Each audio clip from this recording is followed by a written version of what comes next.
और वायु पुराण में वर्णन किया है, अगर नंदी गण नहीं होता तो संसार सागर में मनुष्य भी जहरीला होता। वैसे तो जहरीला आज भी है,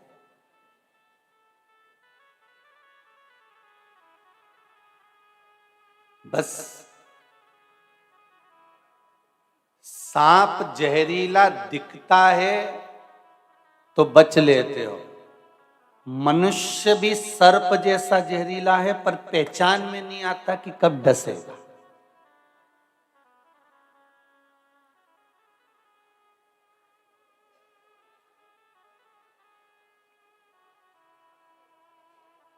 अगर नंदी नहीं होता तो मनुष्य भी सांप जैसा विष उगलता, अगर नंदी नहीं होता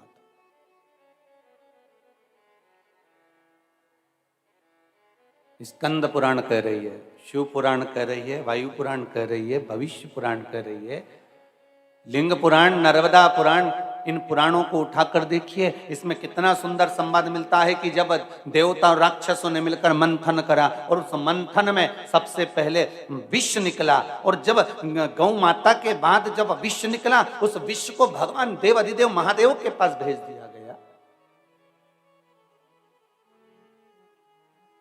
और देव अधिदेव महादेव के पास में जब विष गया, देव अधिदेव महादेव ने जब विष पिया, पीते समय उस विष की कुछ बूंदें जमीन पर गिर गई। जैसे ही जमीन पर गिरी तो वो सांप बिच्छुओं ने धारण कर ली। जैसे ही सांप बिच्छुओं ने धारण करी, इतने में भगवान शंकर तो विष का जो जहर जब पिया था तो शिव हिल गए थे।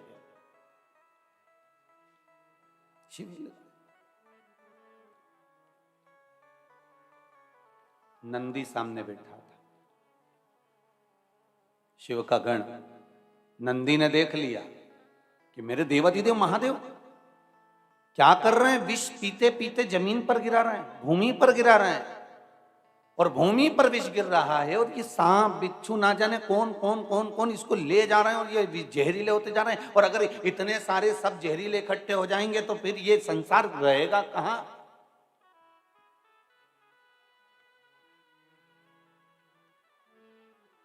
शिव विष पी रहे थे, बूंदे नीचे गिर रही थी, तो नंदी ने सांपों से पूछा।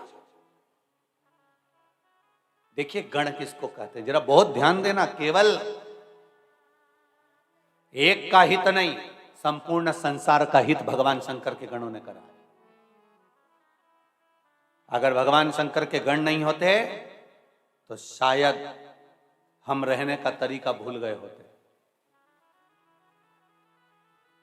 रहने का तरीका कोई सिखा सकता है तो शंकर के गण सिखा सकते हैं।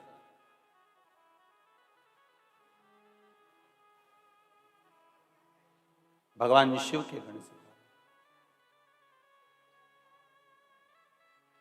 नंदी ने सांप से पूछा, क्या कर रहे हो तुम, ये क्या कर रहे हो। सर्प कहते हैं, नंदीवर तुमको नहीं मालूम, शिव जी के मुख से जो विष गिर रहा है यह प्रसाद हो गया है, इस प्रसाद को हम पा रहे हैं। नंदी ने कहा, भगवान शंकर के पास में विष आया है पीने के लिए, प्रसाद देने के लिए नहीं।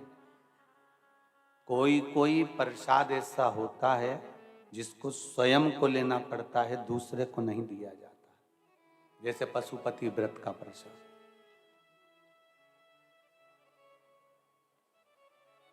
तुमने प्रसाद के 3 हिस्से करे, 2 हिस्से मंदिर में छोड़ कर आए, 1 हिस्सा साथ लाए। उस हिस्से में से आपको किसी को नहीं देना, वो आपको ग्रहण करना। कुछ कुछ प्रसाद ऐसा होता है जिसको स्वयं लेना।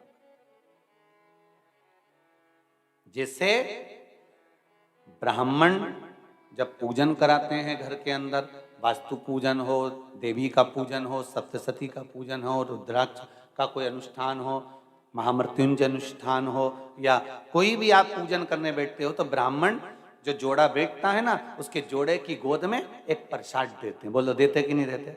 जब पूजन पूरी होती है तो ब्राह्मण कहते हैं लो साहब झोली रखो, और पत्नी अपना पल्लू करती है, पति उसके नीचे हाथ लगाता है, और ब्राह्मण देवता उसमें आशीर्वाद के तुल्य वो प्रसाद दे देता है। अब वो प्रसाद जो ब्राह्मण ने तुम्हारी झोली में दिया है, गोद में दिया है, वो किसी को बांटने का नहीं होता।